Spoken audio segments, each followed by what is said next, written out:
നമ്മുടെയൊക്കെ ജീവിതത്തിൽ നിന്ന് വല്ലതും നഷ്ടപ്പെടുമ്പോൾ, നമുക്ക് കിട്ടിയ വല്ല സൗകര്യവും ഇല്ലാതാകുമ്പോൾ, അല്ലെങ്കിൽ സാമ്പത്തികമായി നഷ്ടപ്പെടുമ്പോൾ നമ്മൾ വല്ലാതെ പ്രയാസപ്പെടും അല്ലേ? പടച്ചവനെ, എന്തുകൊണ്ട് എന്നെ, വൈ മീ എന്ന് നമ്മൾ ചോദിക്കും. അല്ലെങ്കിൽ ഞാൻ ഇത്ര വലിയ തെറ്റ് ചെയ്തിട്ടാണോ, പടച്ചവൻ എന്നോട് ഇഷ്ടമല്ലാഞ്ഞിട്ടാണോ എന്നൊക്കെ നമുക്ക് തോന്നിപ്പോകും. ഇങ്ങനെയൊക്കെയുള്ള സന്ദർഭങ്ങൾ നിങ്ങൾക്ക് ഉണ്ടായിട്ടില്ലേ?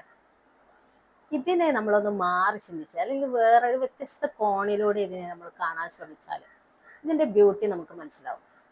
ഒരു ചെറിയ കുട്ടി ഒരു ടോയ് കാർ ഇങ്ങനെ ഉരുട്ടിക്കൊണ്ടിരിക്കുകയാണ്. ആ സമയത്ത് ആ കുട്ടീൻ്റെ അങ്കിള് വരുന്നു. ആ ടോയ് കാർ പിടിച്ചു വാങ്ങിയിട്ട് ഇങ്ങനെ കയ്യിൽ പിടിച്ചുകൊണ്ടിരിക്കുക, കൊടുക്കാതെ. അപ്പൊ ഈ കുട്ടി വല്ലാതെ പ്രയാസപ്പെട്ട് തുള്ളിച്ചാടി കരയും. എന്നിട്ടൊന്നും അത് കൊടുക്കണില്ല. കുറച്ച് സമയം കഴിയുമ്പോൾ എന്താണ്, അങ്കിള് പിന്നിലേക്ക് മറച്ചു വെച്ചൊരു ഗിഫ്റ്റ് ഉണ്ട്, വലിയൊരു കാറ്. അത് കൊടുക്കുമ്പോൾ ആ കുട്ടീൻ്റെ സന്തോഷം എങ്ങനെ ഉണ്ടാവും? ഭയങ്കരമായിട്ട് അത് സന്തോഷിക്കും അല്ലേ? ഇതുപോലെ തന്നെയാണ് നമ്മളെ കാര്യം. ദൈവം നമ്മളിൽ നിന്ന് എന്തെങ്കിലുമൊക്കെ ഒന്ന് പിടിച്ചു വെക്കും അല്ലേ?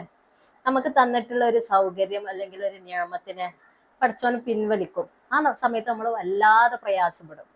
എന്നിട്ട് നമ്മൾ ആ നിഷ്കളങ്കമായിട്ടുള്ള കരച്ചിലും ആത്മാർത്ഥതയും ആ തിരിച്ചുവരവും പ്രതീക്ഷിക്കാൻ വേണ്ടിയിട്ട്, അത് കാണാൻ വേണ്ടിയിട്ട് തന്നെയാണ് പടച്ചതമ്പുരാൻ അങ്ങനെ ചെയ്യുന്നത്. ഈ രീതിയിൽ നമ്മളൊന്ന് കണ്ടു നോക്കിയാൽ നമ്മുടെ പ്രയാസങ്ങളിൽ നമുക്ക് ഒരു വിഷമവും ഉണ്ടാവില്ല. അതിലും വലിയൊരു ഗിഫ്റ്റ് പടച്ചതമ്പുരാൻ നമുക്ക് തരാനുണ്ട് എന്ന് ഓർക്കുമ്പോൾ നമ്മൾ എല്ലാ പ്രയാസങ്ങളും നീങ്ങി കിട്ടും. Thank you.